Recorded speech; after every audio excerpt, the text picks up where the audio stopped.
ខ្ញុំនឹងមកនិយាយដើមសាន់ជីម្ដងសាន់ជីគឺជាតួអង្គម្នាក់ដែលសែនងប់ស័យខ្លាំងមែនទែន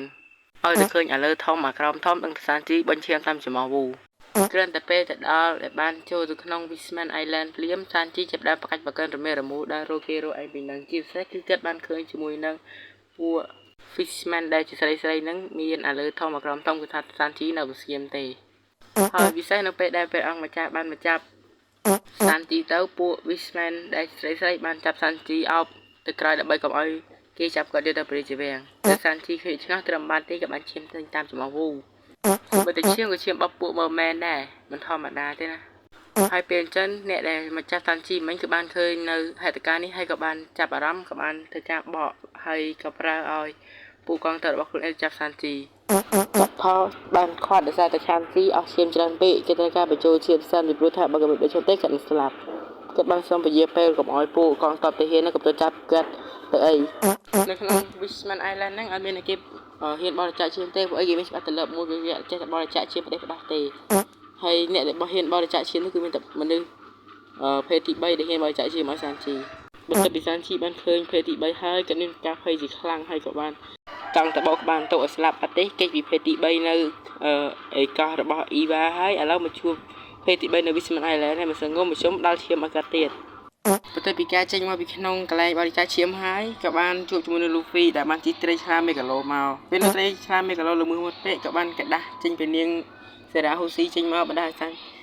ជីដែលឈោបែកខ្លាំងនេះមានអារម្មណ៍តែភ្លឺខ្ញាក់ពេលនោះចាប់ភ័យខ្លាំងណាស់ថាកុំឲ្យសាន់ជីបែកទៅមើលពីនាងសេរ៉ាហ៊ូស៊ីឲ្យសោះប្រយ័ត្នអស់ឈាមពីខ្លួនទៀតតែសាន់ជីក៏បាននិយាយថាគាត់ទៅចិត្តស្លាប់ក៏គាត់ទៅចិត្តមើលពីនាងសេរ៉ាហ៊ូស៊ីដែរ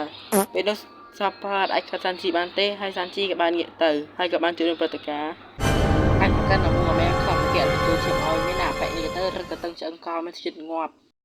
តែគាត់បានឈាមពីមុនទេគាត់បែកជីកកខាត់ទៅជាថ្មវិញនេះបណ្ដាលមកពីឈាមភេទទី3ដែលបញ្ចូលគាត់នៅមុននោះខ្ញុំសង្ស័យចំណុចសិនខ្ញុំទៅនិយាយដល់ណាមីម្ដង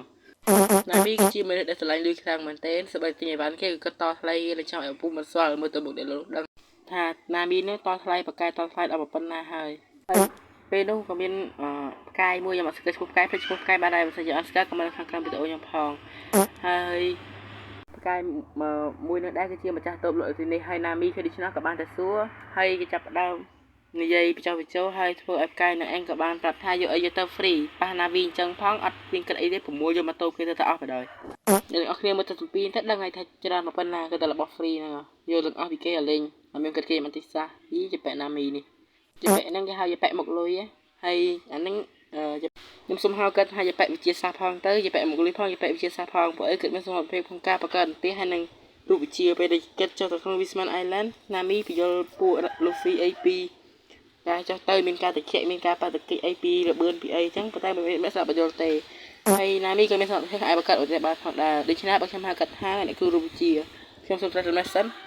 តាមពេលក្រោយខ្ញុំទៅដៀលអ៊ូសបហើយនឹងចាប់ផលប្រង3ម្នាក់ជាប់គ្នាម្ដងអញ្ចឹងបាយបាយជាអ្វីដល់ក៏វាបាយ